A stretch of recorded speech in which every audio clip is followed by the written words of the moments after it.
hip hop, Yeah. hip hop, hip Bars is back. hip hop, Sam hip and hop, oh God, hop. what's Hip up with you? Cast.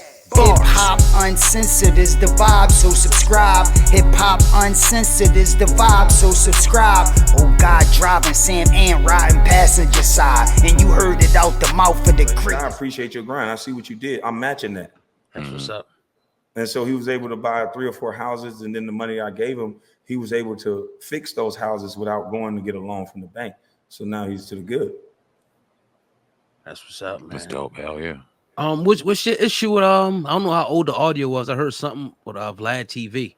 On YouTube. I don't know if it was recently or new, but what was the issue with Vlad TV if you want to get into that? Well, it's recent. What they've been doing is they've been trying to, for a long time, for about 2.5 years, Vlad TV allegedly has been linking my channel and funneling my views away from me.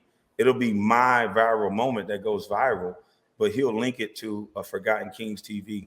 He'll link it to self-talk. Yeah. So when you have 5 million subscribers and somebody told you to go listen to what Kwame said, but go listen to it on this channel. He doesn't say go listen to it on Kwame Brown Bust Life. He directs self-talk. We know how that game goes with them. Yeah. They do it all because I turned down an interview. Wow. Yeah. So I'm looking to get his number and have a conversation with him. I'm not trying to get brolic or anything like that. But like I told him, I just gave my opinion on you as a man. I think the questions that you ask get brothers arrested or get killed. I think I called him a couple curse words here and there, but he can call me a couple curse words. But the one thing I didn't do is directly try to take money out of his pocket. I just gave my opinion. So why did you turn down the interview initially, and why you want to go now? I just don't see. I don't want to go to do an interview. I just want to have a conversation with him behind the scenes because I think that's disrespectful. I don't think I need an interview with a Vlad TV. I don't see anything positive that comes out of it. Yeah. He don't ask questions. Why haven't he interviewed Jamal Mashburn? He saw Devin George on my page. Devin George has done more than most NBA players. He's able to develop a community that serves the community. The people actually in the community work where they live. That means you have the ability to see your kids come to your kids come home. He has a center to where they're studying and learning. The parents can come down and they're downstairs at work. So it's a sustainable community. And he didn't have to cry. He didn't have to kneel down. He didn't have to beg. He didn't have to join some organization that control his mind. He just used his resources and he built something that worked. And I just don't understand why we won't build something that worked. We've been doing the same thing for 20, 30, 40, 50 years. We've watched old civil rights tapes of men getting hit in the back of their head and marching and shouting. So at this point, why won't we use the resources that we have and become like the people who are successful? If we can't study the Asian community, the community that their money does like this in their community, why don't ours? Why is Chinese people selling us chicken? Real shit. Everybody sells us everything. Yeah. They won't buy nothing from our own people. Black women wear weave all the time. Why isn't black women the #1 seller of weave? That's a fact. Nail salons and all that. That's a fact. Black men, we drink Hennessy, we drink liquor. Why are we going to get liquor companies or whatever you want to get? Why are you not the leader of nothing? We're not the leader of anything, but we're the leader of spending the most money. We keep claiming we don't have money, we don't have this.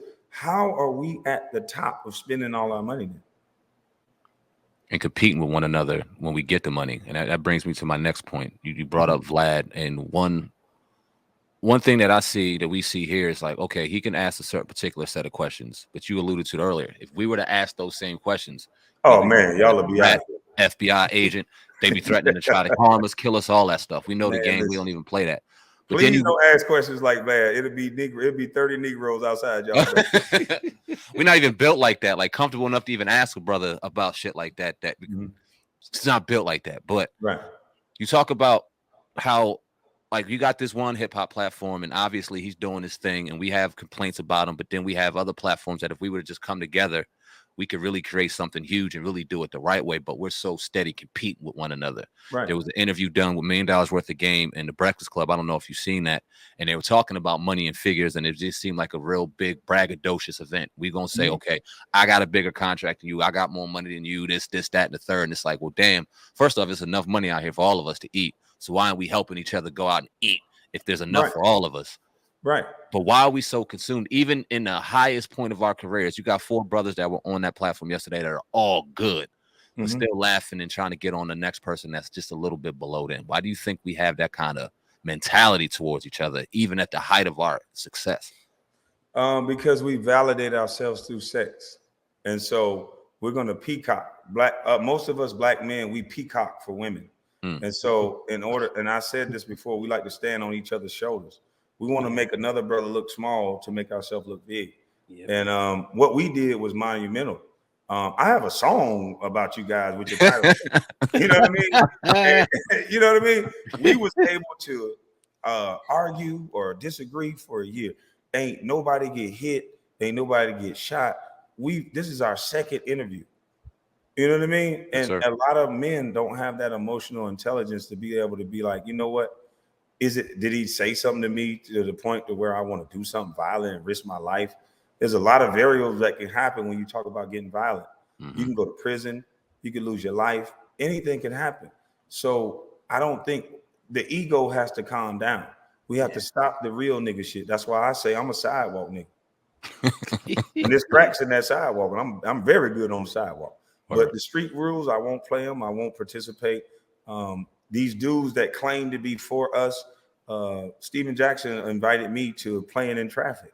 And I said, my response was, yo, my son be in my car. You guys said we was joking. This is how beef start. And it take one little small thing like that to where men have been talking about me for 20 years.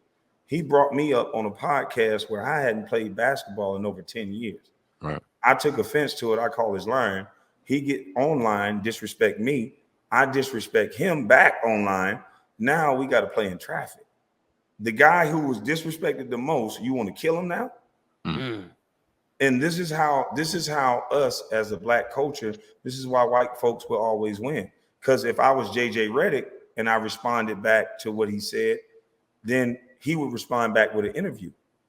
He would never go enlist young black people to say, let's go play in traffic. And see, that's how we have a generation of death. That's why we have a culture of death. Because what does he think gonna happen if he do something to me? Right. There's only 2 things that could happen. Neither one of them are good for anybody. So I don't get it. When these guys talk so final, you've never heard me talk so final. The worst thing I'll say is I'll make myself available. I done got beat up before. I'll make myself available. You can choke me out, beat me up, whatever gonna happen. But guess what? I get to go home. Yeah. If you got it on your mind like that, I can meet you at whatever gym you got.